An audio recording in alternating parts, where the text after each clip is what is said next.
Good morning, students. Welcome to the YouTube channel of Little Flower School, Raptinagar.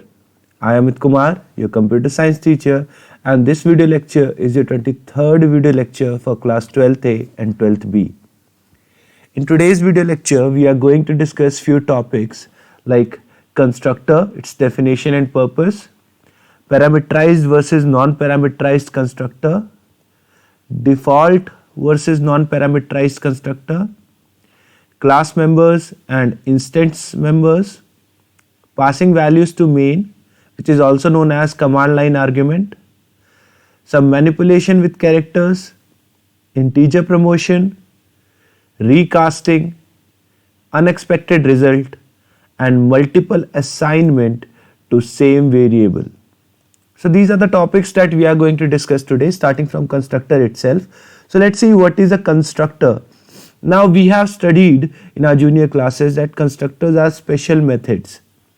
Special methods, and why they are special? Constructors are special method because first of all they have the same name as that of class. Second, to call them you actually don't use any dot operator. So constructors are invoked directly. So you don't invoke a constructor, they get invoked directly as soon as any object of a class is created. And the third thing, constructor do not return anything. Right? So constructor of a class cannot return anything. So the things that we have seen till now, first point, it has the same name as that of class. Second, it cannot return anything. Third, you cannot call a constructor, it gets called as soon as any object is instantiated. And fourth, constructor of a class can never be static. You can make any method static, but you cannot make a constructor static. So these are the points that you should consider while creating a constructor. Now, the purpose of creating a constructor. Constructors are created to construct an object. Very simple. Constructors are created to instantiate, to create any space for the object in memory and to provide the starting value, the initial value for the objects to operate. So all these things you can do in a constructor. Now let's see how to create a constructor in a class and how that constructor is invoked, and then we will see parameterized and non-parameterized constructor.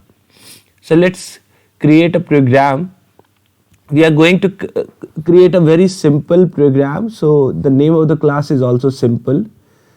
Okay, in this program we are going to create a constructor. So this simple class will have a constructor inside it, and we will see when that constructor is called, and few things that we have studied about constructor we will also see that. So let's see. Okay, so in this class, if I am going to create a constructor, its name will be same as that of class. Okay, and what I am doing, I am just simply printing over here that I am a constructor. Okay, so constructor of simple class. Now when this constructor will be called, okay, simple class, when this constructor will be called, the constructor of this class will be called, okay, it's not sample, it's simple. The constructor of this class will be called as soon as object of this class is created. So to show you that, I am just closing this class. I have already compiled it. Now right click on it and click on this new simple. Now this is how I create any object, right? So I will click on this new simple and it will open me this box. Now this box is actually your create object box where you specify the object name. So I am specifying my object name as obj and clicking on OK, and as soon as I done that, see it is calling the constructor over here, right? So the constructor of a class is called as soon as you create any instance of the class. Now we have seen that on the BlueJ interface. Let's see that in terms of code. Now let's suppose in this sample class I created a main method, and now I am creating that object of simple class over here, right? But I am going to create, first time I am going to create an object, second time I am just going to call the constructor. So let's see that. So here simple obj is equals to new simple, as simple as that. Okay, now compile it. all that you need to do is now need to call the main method of sample. Okay, this is the main method of sample class. We will not create any object of sample. Instead of that, we will call the main method. So right click, call the main and click on OK. And as soon as you will do, what will happen in the main? If you remember the code, I have created an object of simple class and see this constructor is called. You can see the output. Okay. Now the thing is, if I will simply create an object of the class, will this constructor will be called? I mean to say, if I only declare the object. Okay, let's see now. Let's run the method again, main method. Okay, and you can see nothing is called, no constructor is called. And the reason for that is I have not instantiated the object. That means the constructor is called with this new simple. Suppose I write this new simple only and I will not create any object. What will happen? Now let's call the main method and now you can see the constructor. Okay. See? So what is happening with this new simple? We are actually calling a constructor of simple and we are taking any space, we are taking some space in memory. Okay. But here what we are doing, that memory space we are not assigning to anyone. So to assign that memory space, you need to use this equal to, and on the left hand side of the equal to, you have to provide an object which can hold this memory. So if I am providing an object to hold this memory, can any object hold this memory? It's not like that. Any object of simple class will hold this memory. So I am creating a simple class object that can hold the memory created by the constructor. I hope you understood this. Now the thing is, the next topic, which is parameterized and non-parameterized constructor. But before going on to that, let's see some other things related to constructor. Now let's see, can we create a constructor static? Okay, let's try to create it static and compile. You can see error is there. And what's the error? Modified static is not allowed. So static keyword is not allowed with constructor. Can a constructor return anything? Let me put void over there.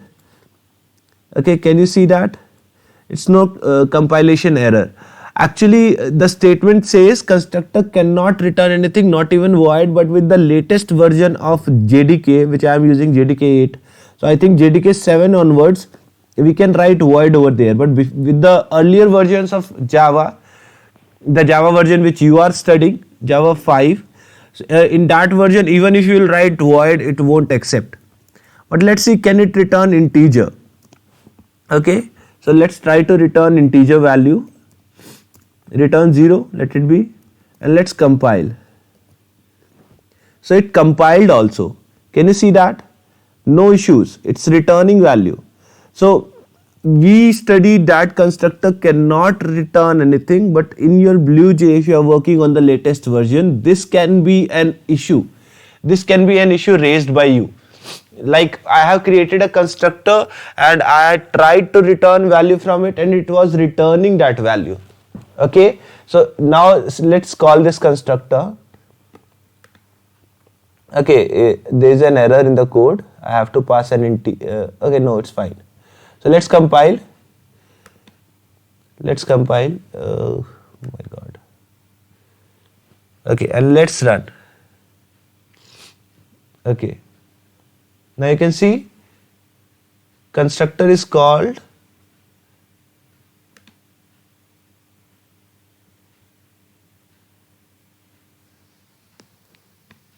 Is it called?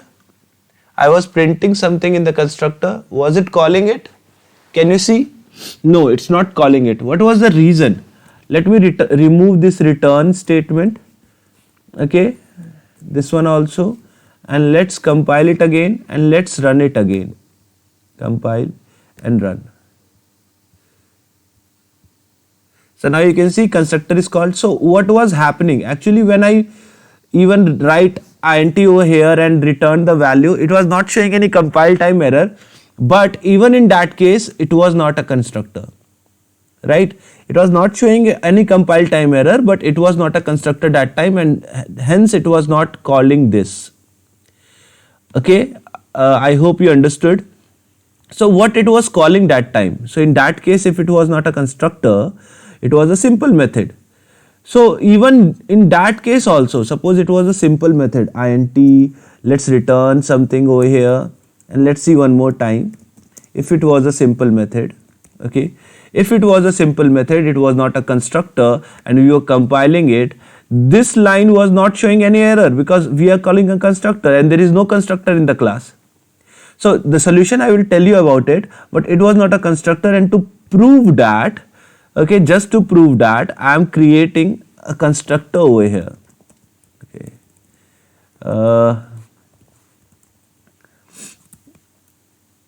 And here I will print something else to show you that this is calling, this one is getting called. Okay, so let's print new constructor. I am a new constructor. I am a new constructor. Now let's see which one will be called there. Okay, so right click, compile, right click, now call the main, and you see I am a new constructor. That means whenever I return any value from a constructor in upper version and I try to do that, that specific method does not remain a constructor itself. So here this simple is not a constructor, it's a simple method. And to show you that, what I am going to do, I am going to call obj.simple, and you see now what will happen, the second method will be called. You got that? So whenever you try to return anything from a constructor, even if your compiler is not showing any error, don't consider that as a constructor. If any method is returning anything, it can't be a constructor. Okay, first thing. Second thing, even in case we don't create any constructor in a class, our JVM provides a constructor in that class, and that constructor is a default constructor. So even if I won't create any constructor over here, let it be blank, okay, still this method, this constructor calling new simple will be executed. Okay, so now the JVM is creating a JVM is creating a default constructor for this. Now how is it possible? How JVM can create? JVM will create constructor for all the classes that you have created. Okay, and what will be the role of that default constructor? To assign, right, to assign default values to the instance members. So all the data members of the class, they will be assigned with their default values. Like if it is integer, it will be assigned with 0, double, 0.0. If it is boolean, then false. If it is character, then \0. So all the data members will have the default value, and who will provide that default value to the data members? Your default constructor. Now the thing is, if I create any constructor in a class, right, generally when I used to ask students what are default constructors, they used to say, sir, non-parameterized constructors are default constructors, and parameterized constructors are, of course, parameterized constructors, they are not default. So the basic difference between default and parameterized constructor was, they were saying that default constructors are non-parameterized. But there is a difference between non-parameterized and default constructor as well. So now I am going to discuss on that. So let's see, if I created any constructor in a class like this, if this class is having integer variables a and b, and in this constructor I am accepting two values x and y, which I am assigning into a and b. Okay, you can see that. Okay, I am assigning into a and b. So now what will happen? Now let's see.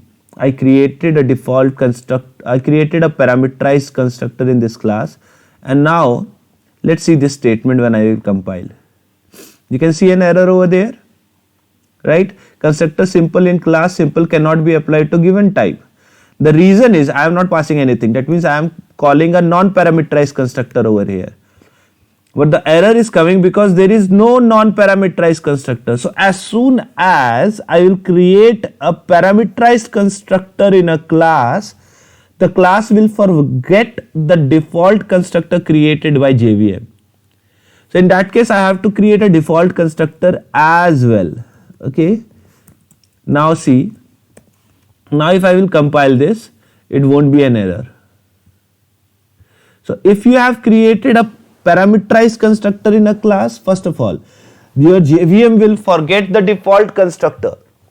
So in that case, you have to create a non-parameterized constructor in a class to behave like a default constructor. Now the difference is coming.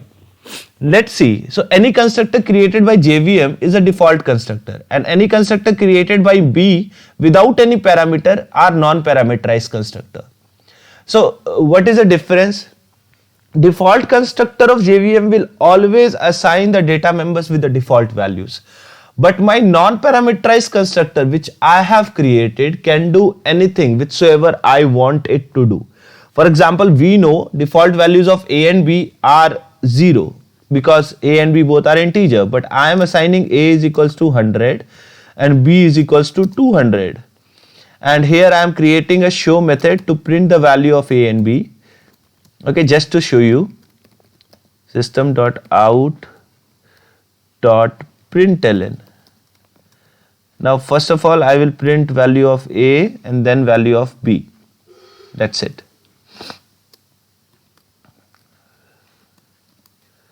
Okay, so A and B both are printed. Now before I proceed to this, first of all I am removing all the constructors from this class. Okay, let's see. Now let's see, this class is not having any constructor, so it will only have the default constructor created by JVM. Now within this sample where I have called the constructor and created an object, I am calling the show method as well. Okay, and now let's see the output. So if I will right click and call the main method, the output of it will be 0 0. It means that the default values are provided. Now let me create my parameterized and non-parameterized constructor. That means it's not the default constructor, it will not provide the default value and it will provide the value that I have given. And now let's call it, and you can see it's calling 100 and 200. It's printing 100 and 200, though I have called the default constructor. So non-parameterized constructors are different from default constructors. Non-parameterized constructors are created by programmer, default constructors are created by JVM. Default constructors will always provide default values only. Non-parameterized constructors can provide any value to it. So generally non-parameterized constructors are not default constructors. I hope you got it. And you got the difference between parameterized and non-parameterized constructors as well. Okay. Now the next topic that we are going to discuss today is about class members and instance members.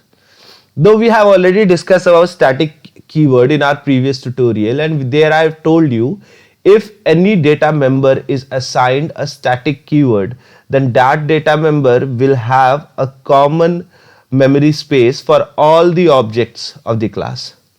And I have shown you that with the ticket counter example, if you remember this ticket counter.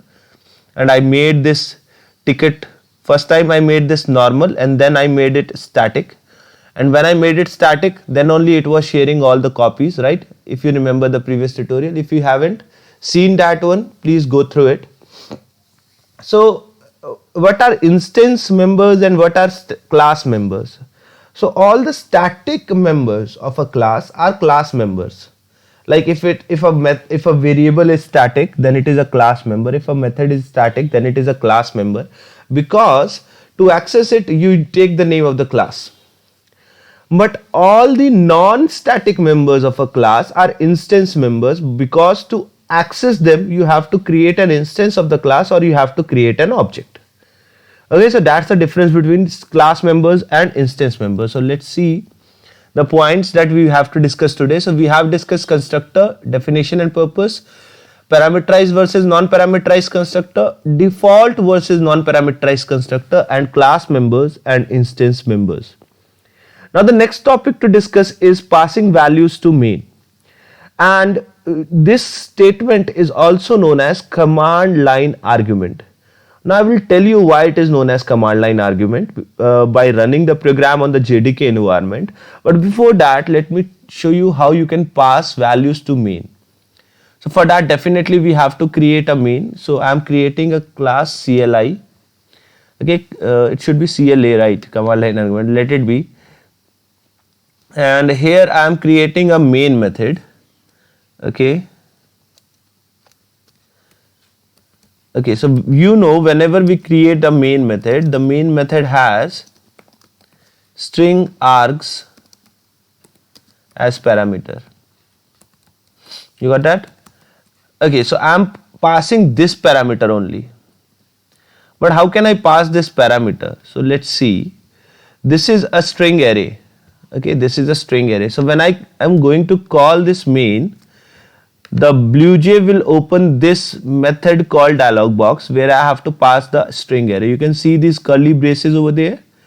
So within this curly braces, I will pass some strings like red, comma, green and blue. Okay, so 3 values I am passing, and point to be noted here, all the values are enclosed in double inverted commas because they are string. So okay, and you can see these values are passed. But how will I come to know that these values are passed in args? By printing the value of args. So for that I am creating a loop, okay, and that will start, the loop counter will start with 0, and the last value of loop counter will be args dot length. See, I am using length without parenthesis. That means I am checking the length of the array, and I plus plus all the time, and every time I will print these args, the ith index of the args I should say. So args with the ith index. So let's see whether it can print this array or not. So the array that I will pass while calling the main method. So I have already passed red, green, blue. So let's call that again. Okay, and see, it's printing red, green, blue. That means whenever we call the main method, we can pass a string type of array to it. That string type of array will come to this args, and later on we can use this args array in our program for whatsoever we want to do. But right now you can see we are accepting string, we are using it as a string. But if you want, you can use it as if you want, you can use it as integer, as double, as float, whatsoever data type you want. And for that you can use wrapper classes, which we have discussed in the previous video lecture, and convert it into that specific data type. Now the question arises, why it is known as command line argument. Now to tell you that, I will run this program in the JDK environment. Now to run any program in the JDK environment, there are 2 ways to do that. First of all, either you have to set the path, okay, you have to set the path, or you should save the program in the bin folder of the JDK. So let me show you that. Okay, the bin folder of the JDK.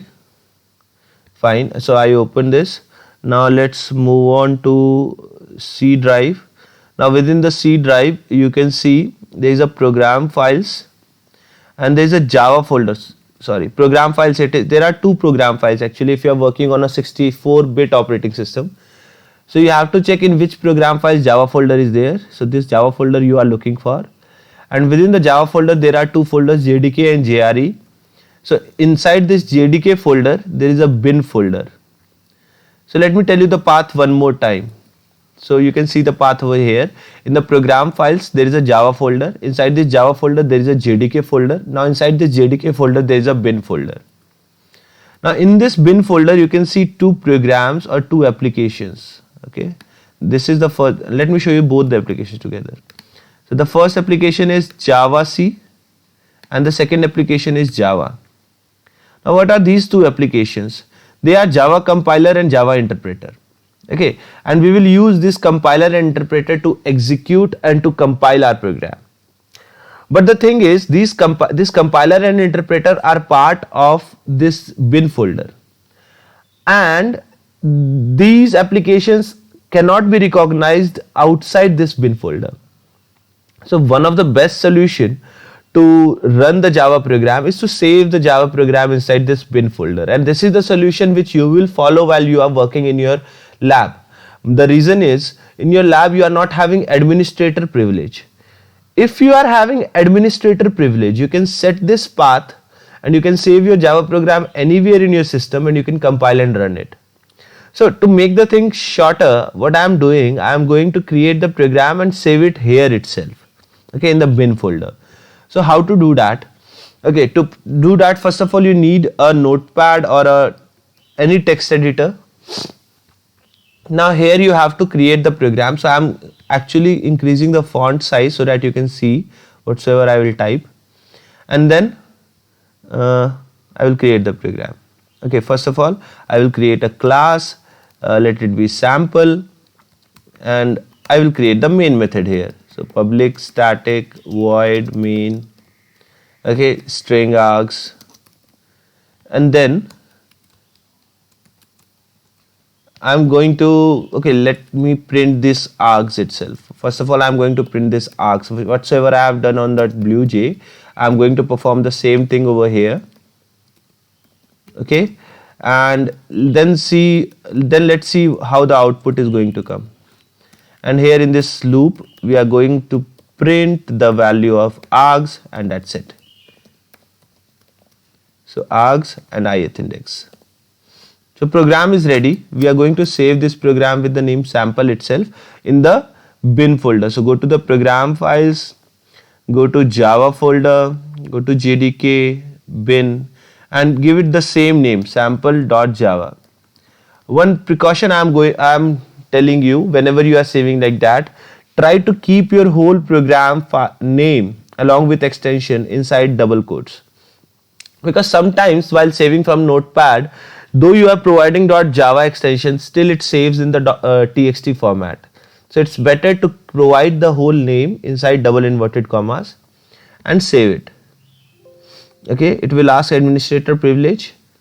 Okay, and because of administrator privilege I am not allowed, see, I am not allowed to save the file over there.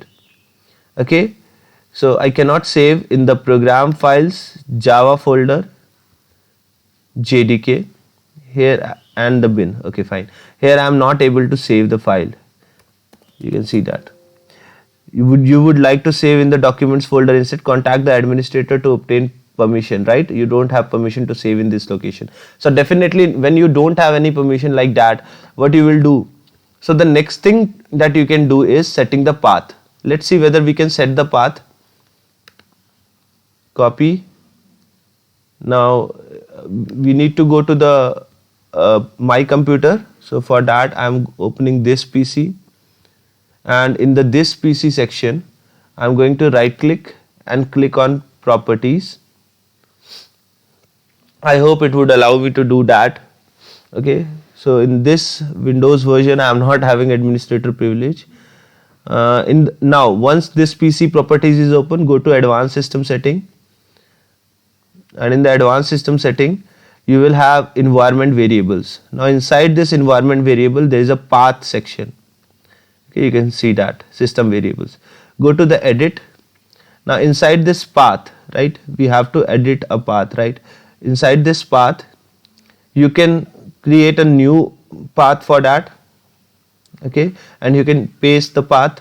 So now let's see how to paste the path. So for that you have to copy the path of the place of the bin. Okay, so I actually close that. So let me get back to bin and take that path address. So program files, Java, JDK bin. So I copied it, I clicked on it, right click, copy. Now let's get back to the path itself, new, and let's paste it. Okay, this path I am pasting it here. Okay, okay, and okay. So path is set. Now let's see whether I can compile that program or not, but for that I have to save that program. So here's the program. Now I'm saving it on the desktop itself, because once the path is set you can save it anywhere. And I will tell you how to check whether path is saved or not. So open your command prompt, cmd. Okay, you can increase the properties, you can increase the size of it. Okay, font,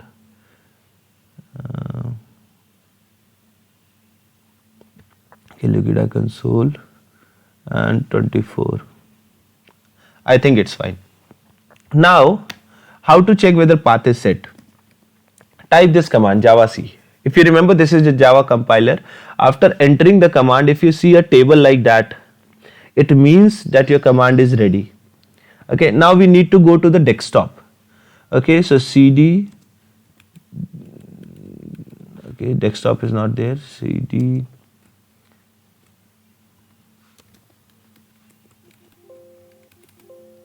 Let's check the directory. Okay, desktop is not there. Okay, cd users. So let's check the address of the desktop. Actually in Windows 10 I don't remember the address. Now let's see the program. Here it is, and now we can go to check the path. Okay, OneDrive and then desktop, so my mistake. So we have to first go to OneDrive and then to desktop. Okay, here now we can compile Java C and the name of the file sample.java. You can see few errors over there. I is not defined. Okay, actually I have made some compile time error, syntax error. There should be a space over here. Now you can compile it one more time. Okay, and it's compiled. Now to run it, so the compilation process you have seen, Java C space file name along with extension. And once it's compiled, it will show like that. And now to run it, Java space sample. But it won't show any output. Okay, it will just simply run and close. Why it is not showing any output? Because we are working with command line argument program, right? So now you will understand why it is known as command line argument. In this program, we are working with this args. Now how to provide the values to that args to this command line? So just type in the name and then you can write whatsoever you want, like red, green and blue, right? And the interesting thing is I need not to provide those double inverted commas as well, right? I can simply write the string and it will accept that, it will print that. Yellow, as many strings I will add to it, it will simply print that. Okay, now one more program I am creating just for you. Okay, so for that I am creating class add for command line argument itself, public static void main string args. So what it will do, it will add the values. Okay, add the values that you have provided, but in case you have provided wrong values, definitely it will show exception. So you should be careful while providing values to it. So I am using the same array args and the same loop itself, but the only difference is here I am going to add it in sum. So sum plus equals to, and then integer dot parse int, because it's a string, so we have to typecast, we have to convert it into integer, and args int index I have passed into this method. And after this you can print here the total sum, but we will not simply print the total sum, we will also print total sum with number of values. So to count the number of values, I have created a count variable, assigned 0 to it, and every time I will just simply increase count, and I will print here sum of count is equals to sum of count. Okay, count is a variable, should be outside, count numbers is equals to sum. So now you can see how this command line argument will work. Class name is add dot java. Now let's compile Java C add dot java, and you can see it's compiled. Now run Java add. It's printing sum of numbers, sum of 0 numbers is equals to 0. So here you have to provide some values and it will add those values. Okay, as many values you will provide, it will add them, and you will get result as like that. So this is an example of command line argument, how you can pass command line argument. But command line argument works when you are working on the JDK environment. If you are not working on the JDK and if you are working on the BlueJ interface, I told you how you are going to pass the values of the main method. Now the next topic to be discussed is character manipulation, and due to increased time, I am going to keep it as my last topic today, and the rest of the topics we will discuss in the next video lecture. Because you have to revise these topics as well, you have to go through these programs one more time to understand them carefully. So let's see a program for character manipulation. Okay, let's see. So character manipulation. And for character manipulation, a very simple program I'm going to show you. So inside this sample itself, let me show you a program. I hope we can complete the topic. It's not lengthy. So let's complete the topic today. Okay, we will not make it the last one. So character manipulation. Suppose I am having a statement like this: system.out.println, and I have written there a plus k, right?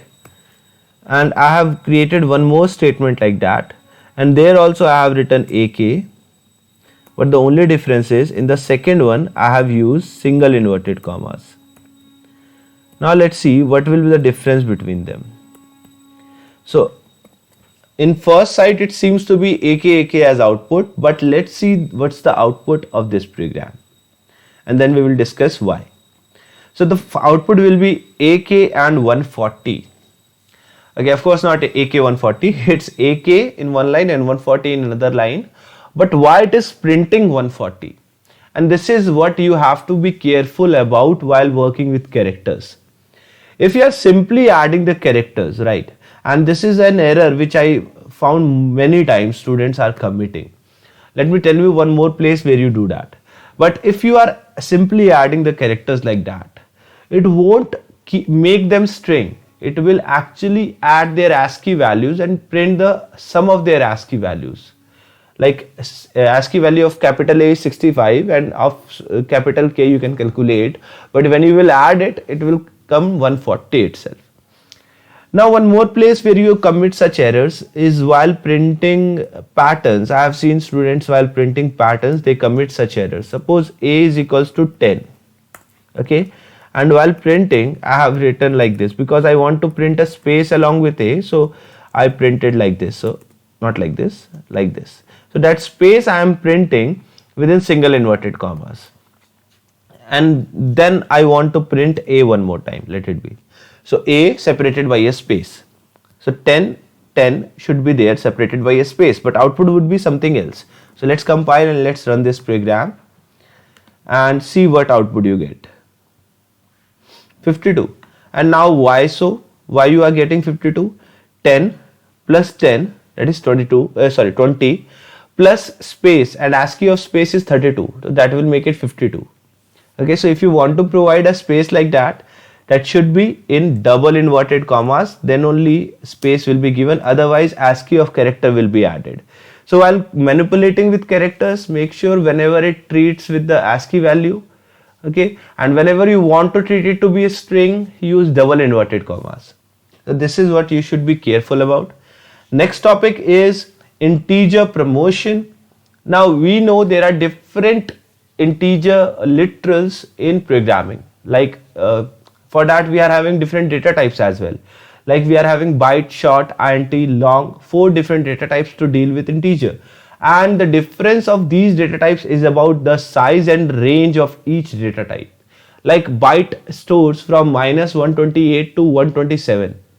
Okay, similarly there is a range of short, there is a range of int. Now let's see in this program, suppose I create a byte variable and I try to assign a bigger value to it. Like I told you, the maximum positive value you can store is 127. Let's suppose I am storing 200. Okay, one variable name. Okay, and when I will compile it, you can see an error over there. Okay, incompatible types, possible lossy conversion, because 200 is far beyond the size of byte. So if 200 is part of an integer variable, it's okay, it's not an issue. But if I try to assign 200 to a byte variable, it will be an issue.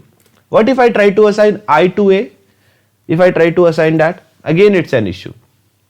So here you have to resolve it. You have to resolve this issue. And how you are going to resolve that? By typecasting. Okay, by typecasting it to byte. But see, you are converting an integer to an integer again. You are converting an integer of a higher size to an integer of a lower size.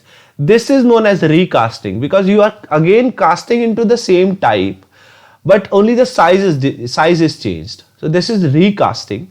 Now sometimes integer is promoted by itself. Now let me show you one more place where it is done. Integer promotion. So we have seen what is recasting. Okay, so whenever the type is casted to the same type but with a shorter range, that is recasting. Now let's see, let's suppose this is having value 100 and this byte is having value 100 again, and if I try to save a into b in a c variable, let's see what it will show. It will show an error. Of course 100 into 100 is far beyond its range. So what if I will print it directly instead of saving anywhere? If I will print it directly, a into b, because a is byte, b is byte, and if I will operate them, result will be a byte. Result should be a byte. But you know what? It won't be an error. When 100 is multiplied to 100, the result is coming. What is coming? 10,000.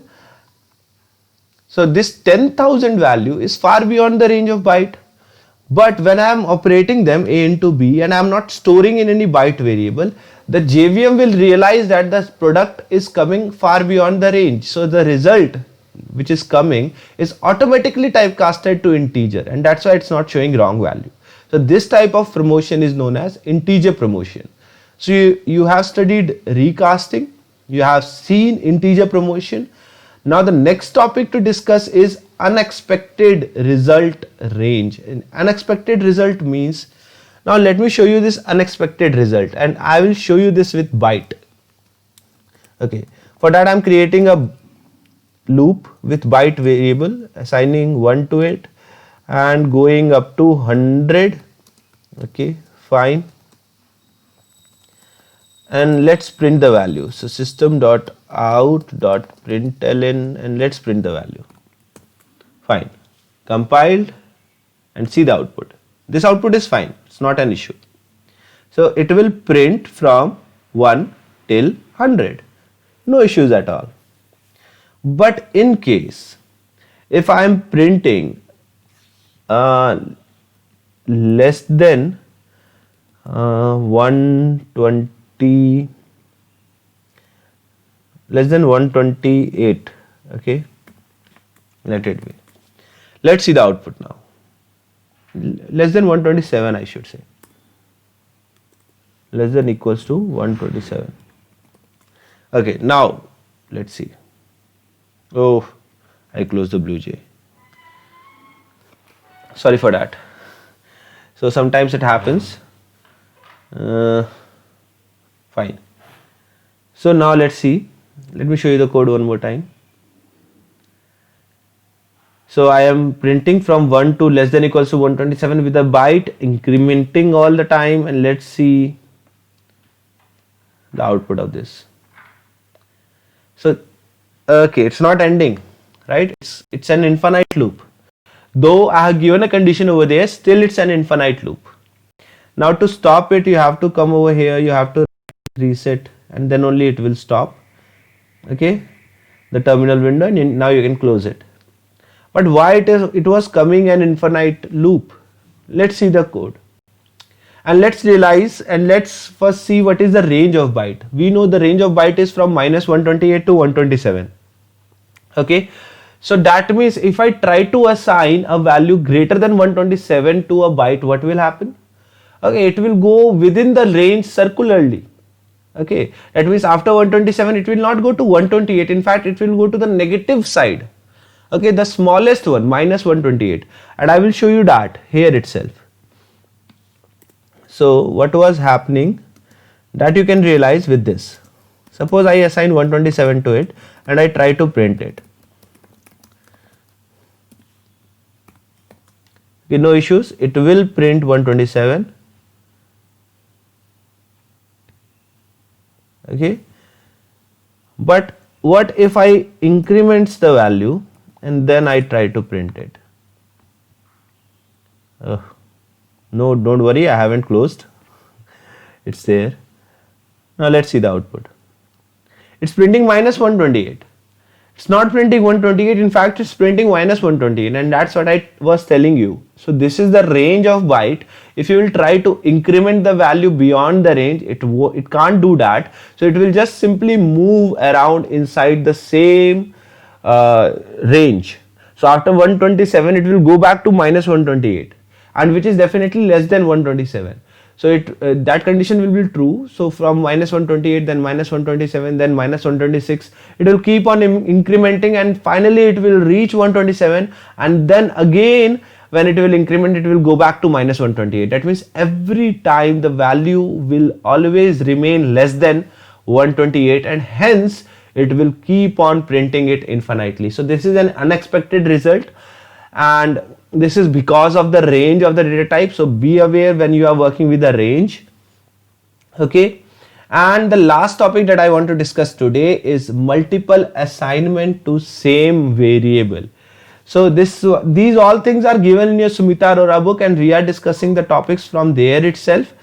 Okay, so you can go through it. In my upcoming video tutorial, I will tell you that how many chapters we have completed, but I can guarantee you we have completed almost 5 to 6 chapters. So within 1 or 2 tutorial itself, we will complete the first 7 chapters that are going to come in your first term examination. Okay, so let's see this topic, multiple assignment to same variable. So I am giving the name as multiple, and here I am going to create 2 variables. Okay, the same program is given in your Sumita Arora book. So I am creating 2 variables. So first variable is, let's suppose 100, or let's suppose 0. Let it be 0. And second, I am creating a loop. Okay, I is equals to 0, I is less than 100, and I plus plus. And within the loop, I am writing A is equals to, sorry for that, A is equals to A plus plus. Now after this loop, I am trying to print A. So you can see this loop is running for 100 times. So 100 times A plus plus would be there, and output of this, I made a mistake, I plus plus, fine. Let's see what error it is showing. Oh, see the mistake, I forgot the method itself. So this is something very silly. Okay, fine. So I was in a hurry to create this program. Too much hurry.